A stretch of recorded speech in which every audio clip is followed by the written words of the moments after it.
2022년 매출액 또는 손익구조 30% 이상, 대기업의 경우는 15%, 변동 업체에 대한 주요 원인 12번째 시간을 가져보도록 하겠습니다.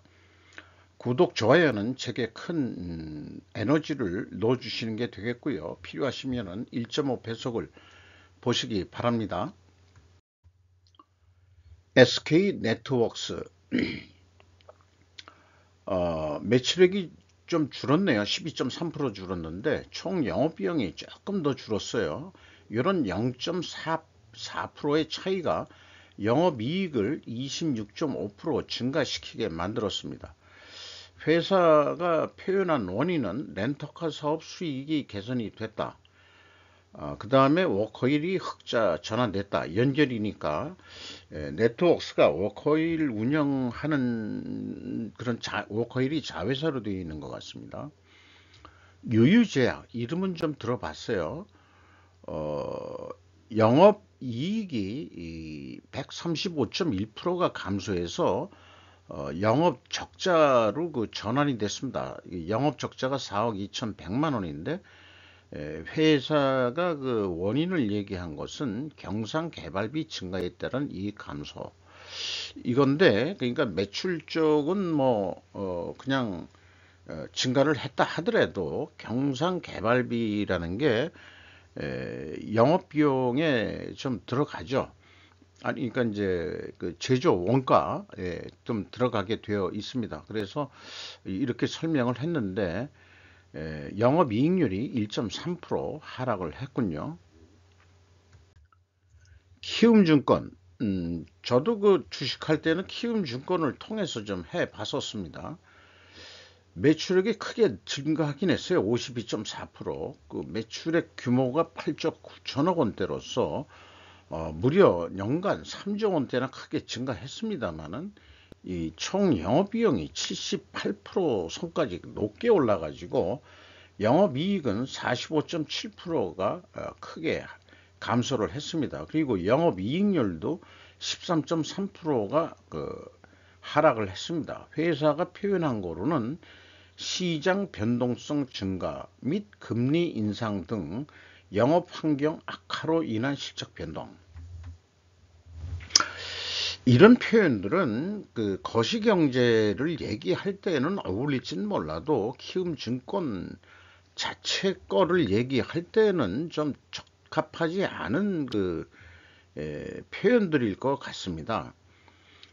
매출액이 증가했더라도 영업비용이 이렇게 크게 증가한 것에 대한 구체적인 내용이 없으니까 뭔 말인지 솔직히 이 사람들이 하는 얘기는 뭔 말인지 모르겠다. 이렇게 좀 영업 환경 악화 속에서도 이익을 버는 기업이 있거든요. 그러니까 이건 너무 좀 추상적이다. 이렇게 좀 봐집니다. 샘표 영업이익이 52.8%나 크게 감소했고요. 영업이익률 3.5% 하락을 했습니다. 그래 연결이지만은 샘표 식품 개별적으로 보면은 원자재 가격이 가격과 제조성 경비 상승, 제조 원가에 들어가는 경비, 그리고 이제 판매 관리비 쪽에서는 판매 촉진비, 운반비 등 영업비용 증가로 인한 이익 감소가 됐다. 이런 게 이제 아주 구체적인 얘기가 되겠죠. 이런 식으로 얘기를 해줘야 될 겁니다. 이 증권회사 같은 경우에는 매매 수수료 이런 것이 큰 수익원이 될 것 같은데 좀 더 구체적으로 좀 얘기를 해줘야 일반 사람도 좀 알아먹지 않겠냐 이렇게 생각이 드네요. 동인산업 뭐 많이 그냥 회자되는 그런 회자된다기보다도 그냥 익숙한 그런 업체명 정도 되겠죠. 그래서 뭐 하는 회사인지 한번 알아봤더니 특수광 및 합금철을 하는 회사입니다.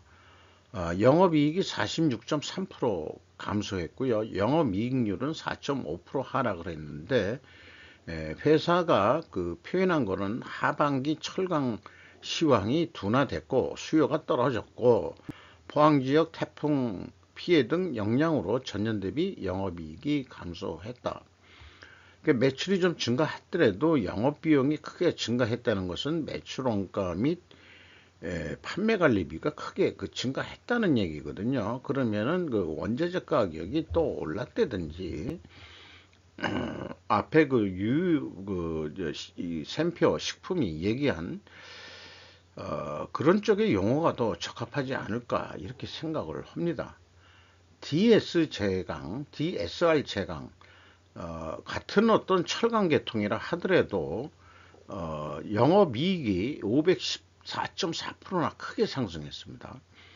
매출액이 26.3% 증가했는데 영업비용은 16%밖에 증가를 안 했어요. 그러니까 그 차이, 한 10% 가까이 되는 그 차이가 영업이익 쪽에서는 이 파급 효과로 514.4%나 크게 증가했는데 회사 표현으로는 판매 단가가 크게 인상이 됐다.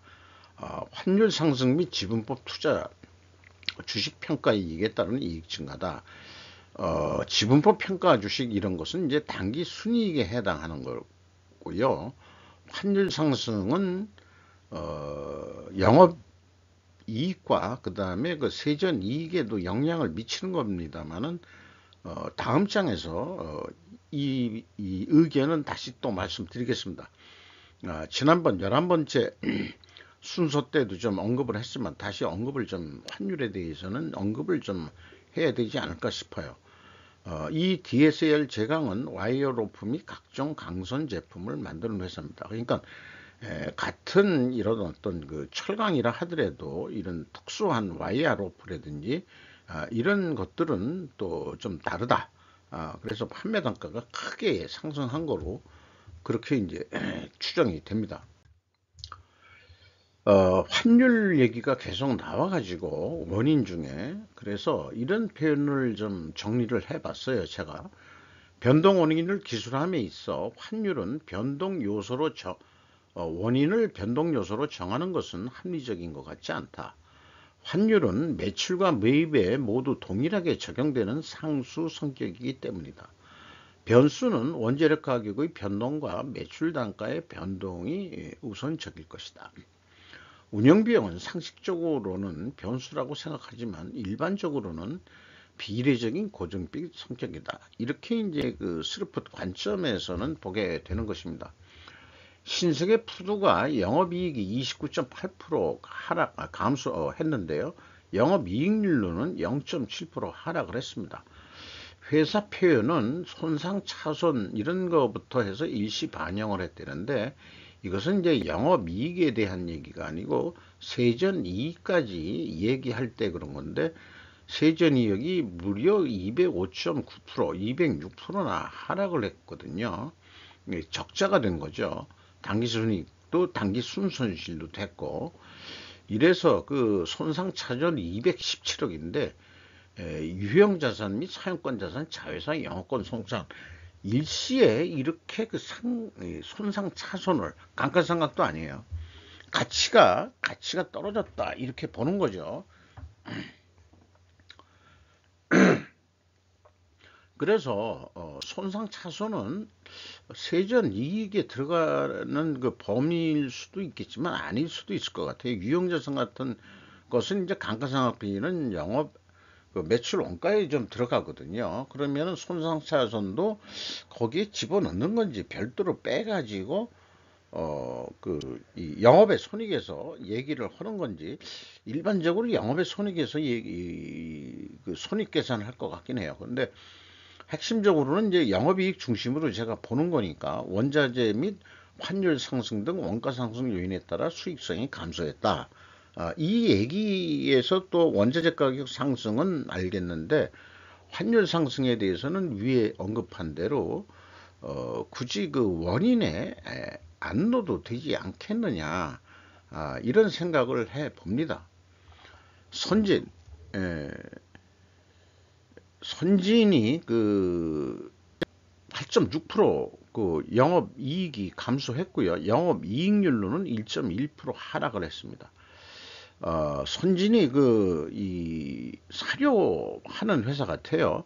원재료인 국제 곡물 가격의 지속적인 상승에 따른 영업이익 감소했다. 그러니까 원재료 가격이 계속 상승해 가지고 그것만큼 판매 가격은 못 올렸다. 이런 얘기로 이제 그 해석이 됩니다. 뭐 세전이익이 크게 또 줄었는데 금융 비용이 뭐 증가해서 그렇다. 이런 얘기는 하네요. 거기에서는 이것도 뭐 말하자면은 이 차입금이 많은 경우에는 또 이자가 증가했다. 이런 식으로 얘기를 할 수 있겠죠. 그런데 이게 지속된 환율 상승이라고 그러면은 이자율이 아닌데, 이자율이 아닌데 어떻게 금융 비용이 환율에 따라서 나가는 건지, 그건 제가 또 이해하기가 어렵네요. SLL 중앙, 영업 손실 582억 원이 갑자기 발생이 됐습니다. 488.4%가 감소를 했고요. 영업이익률로는 12.7%니까 두 자릿수가 넘는 영업이익률 하락이란 것은 매우 지금 장사가 안 됐다. 사업이 안 됐다. 그래서 콘텐츠라고 했는데 우리가 일반적으로는 요즘 콘텐츠라고 그러죠. 아마 이 방송이나 어떤 프로그램, 드라마 뭐 이런 쪽의 회사 같은데 콘텐츠 편성 스케줄 변경 및 기타 비용이 증가해서 그렇다. 자, 매출이 3.8%뿐이 증가를 안 한 게 그 원인이다. 근데 총 영업 비용은 어차피 나가던 거니까는 또 인프레 등으로 해서 그렇게 증가를 했다.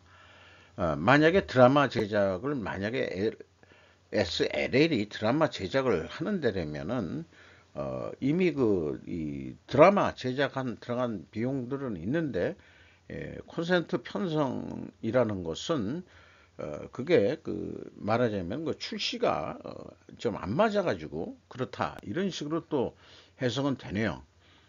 근데 뭐 세전이익 좀 이 세전 순손실이 조금 줄어든 것은 영업의 손익이 이익 쪽으로 조금 있었다 그런 식으로 또 좀 볼 수 있겠고요.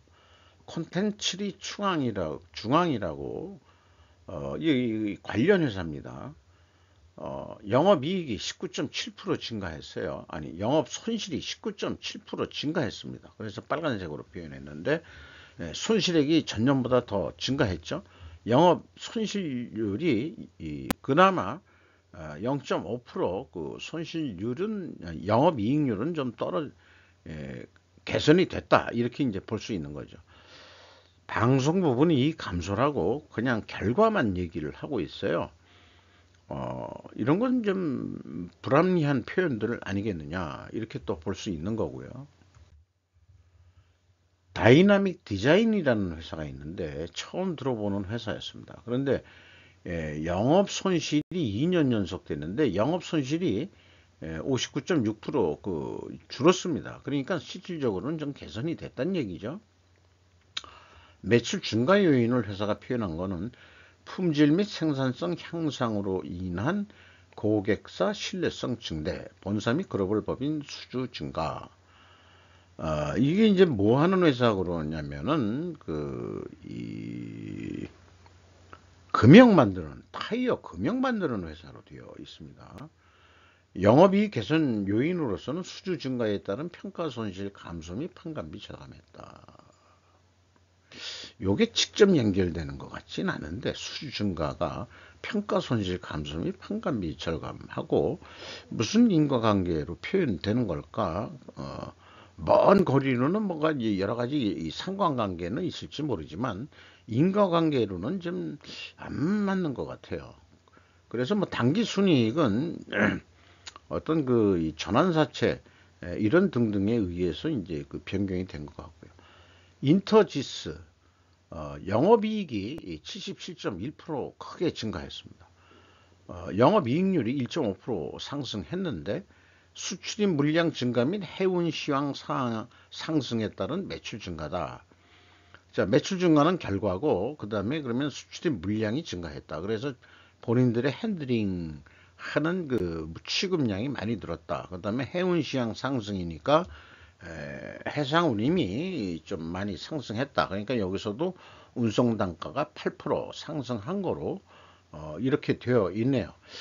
인터지스라고 하면은 그 회사 이름에서 그 암시하는 게 해외 물류까지가 아니고 해상 운송까지는 아니고 그 연안 그 해상 물류 아니겠는가, 이렇게 생각을 해 봅니다.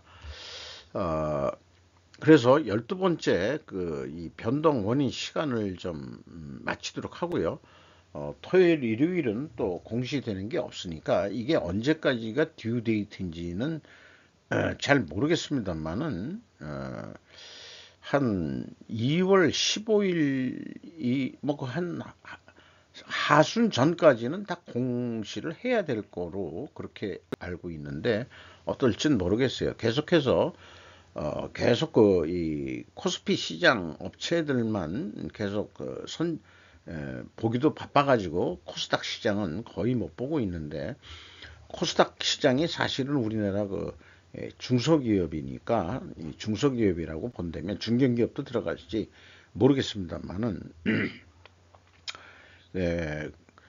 이 코스닥 시장도 사실 좀 뭐 중요하죠. 우리나라 경제에.